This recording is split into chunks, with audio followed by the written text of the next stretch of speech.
Entonces, señores, también lo de la reunión del Consejo de Seguridad de la ONU. Pero entremos en materia de inmediato. Arrancando por el golpe de Estado, el 59 aniversario, eso fue el 25 de septiembre que conmemoramos ese 59 aniversario. Entonces, señores, fíjense, cuando la burguesía que creció a la sombra del régimen trujillista, pues ya entendía que ese régimen, que Trujillo era un obstáculo para su desarrollo pleno, decide salir de Trujillo y articula la conspiración para salir de Trujillo, una conspiración que en principio tuvo apoyo de los Estados Unidos. Después Estados Unidos se retiró un poco de la conjura porque no veía un panorama posterior muy, muy claro, pero el plan, la conspiración continuó hasta que se hizo la ejecución de Trujillo el 30 de mayo y a veces decimos que el plan político fracasó porque se produjo la parte del ajusticiamiento, pero una serie de acciones que eran posteriores al ajusticiamiento y que dependían del tema del control de las Fuerzas Armadas no se efectuaron. Y entonces, cuando hablamos de que el plan político fracasó, nos referimos de manera específica a esas acciones inmediatas que tenía que llevar a cabo el general Pupo Román, que no se realizaron. Pero el plan político no fracasó solo por eso, porque eso que llamamos el plan político no era otra cosa que el plan de acción inmediata. El plan político estaba diseñado a más amplio plazo. Y una de las acciones de ese plan político fueron las primeras elecciones democráticas. De manera que si el plan político de de la burguesía que ajustició a Trujillo, si el plan político fracasó, no fracasó solamente porque fracasó la acción inmediata al plan político, sino también porque fracasaron las acciones posteriores. Una de las acciones posteriores era, desde luego, las primeras elecciones democráticas. Y entonces, en esas primeras elecciones democráticas, que tenían todo el diseño para que esa burguesía que había eliminado físicamente al jefe, pues ya asumiera plenamente el control del país. Ese era el objetivo de esas primeras elecciones democráticas. Pero cuando en la política se quedan cabos sueltos, pueden ocurrir cosas impredecibles, sobre todo cuando se ignoran factores. El que quedó metido en el maletero de un carro fue Trujillo, la figura física del dictador. Pero el trujillismo, todavía, aún muerto Trujillo, gozaba de buena salud. Porque el trujillismo no era sencillamente una imposición fáctica. Ninguna dictadura de largo espectro puede ser solamente una imposición de fuerza, que el control de la fuerza, que el control de las armas mantiene sojuzgada a una población y sometida. No.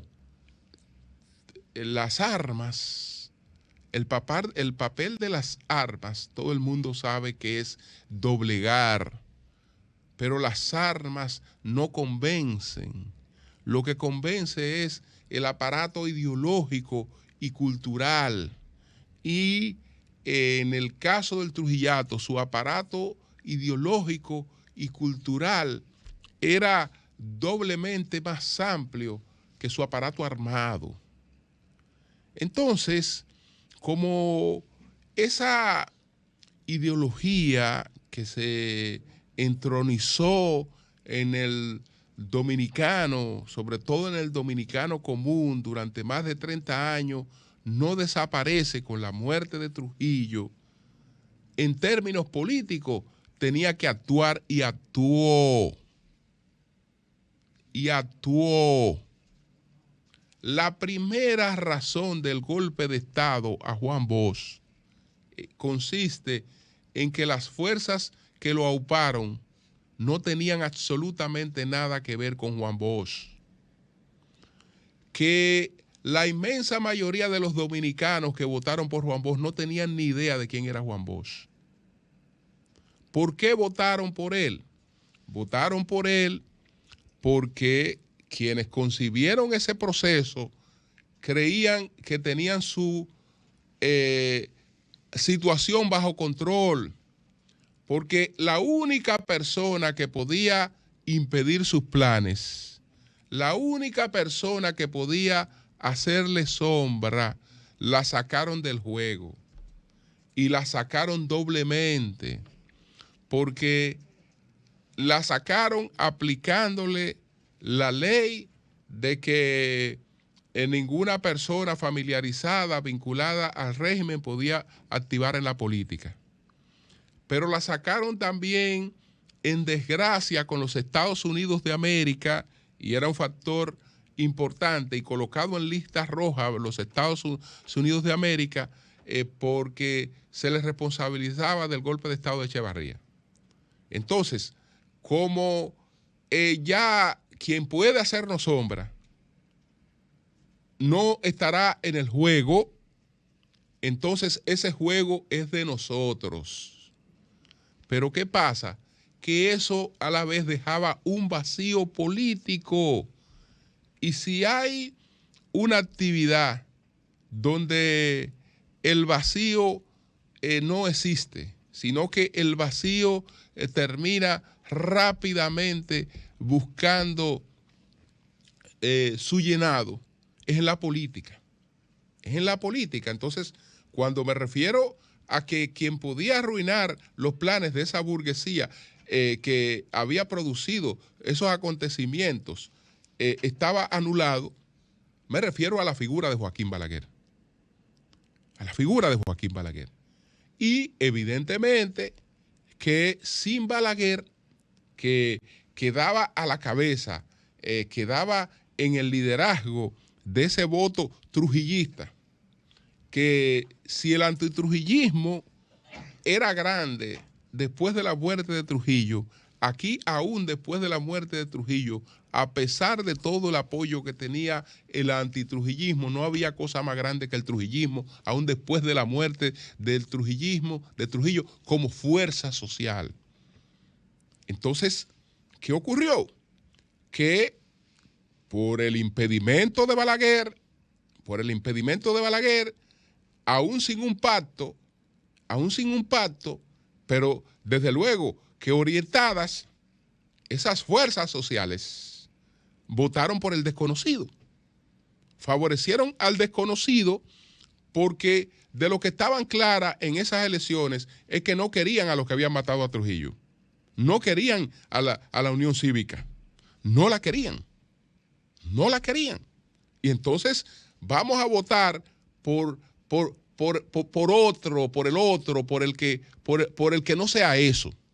La gente escogió a Juan Bosch saliendo a votar ampliamente contra el antitrujillismo. Entonces, porque se vende la fábula de que un pueblo democrático salió a votar masivamente, no había la posibilidad de crear una conciencia democrática aún en la República Dominicana. Incluso, para que las cosas fueran peores, las llamadas fuerzas progresistas que después aparecieron después del derrocamiento, llamaron a boicotear las elecciones. Es decir, que la base social, el primer asunto es que Juan Bosch llega al poder, gana unas elecciones sustentado sobre unas bases que le eran totalmente ajenas. No le interesaba a Juan Bosch ni su programa absolutamente para nada. Votaron por él porque tenían que votar contra Viriato Fiallo, tenían que votar contra la Unión Cívica, tenían que votar contra el antitrujillismo. Y por eso realmente le favorecieron. Y eso explica que de manera tan rápida, pues prácticamente se quedara sin sustento político al frente del gobierno, sin sustento político. Y lo poco que le quedó de sustento político, él contribuyó a deshacerlo. Lo poco que le quedó. Entonces, posteriormente se intenta continuar ese plan político con el triunvirato. Fíjense que no es por casualidad que derrocado Juan Bosch viene un triunvirato. Y la agenda del triunvirato tampoco es casual. Tampoco es casual. Hay que crear una democracia liberal, hay que crear una cierta conciencia de una serie de aspectos, hay que producir una clase política que la sustente. Por eso, las dos principales universidades privadas que hay en la República Dominicana surgen por autorización del triunvirato. Y se da todo ese plan y una serie de cuestiones. Entonces, en esa parte quería insistir. Aquí no estamos hablando de tal cosa como que se frustró el interés de una mayoría que democráticamente favoreció a una gente porque él vino, se puso un traje blanco, empezó a hacer campaña, la gente se entusiasmó. El voto era mayoritariamente rural. ¿Y a través de qué le podía llegar un candidato a la gente? A través de los medios que no existían como tal, con esa unificación que tenemos hoy y con esas posibilidades que tenemos hoy. De manera que para la inmensa mayoría del electorado, el candidato electo era un desconocido y fue un desconocido con el que no tenían absolutamente nada que ver.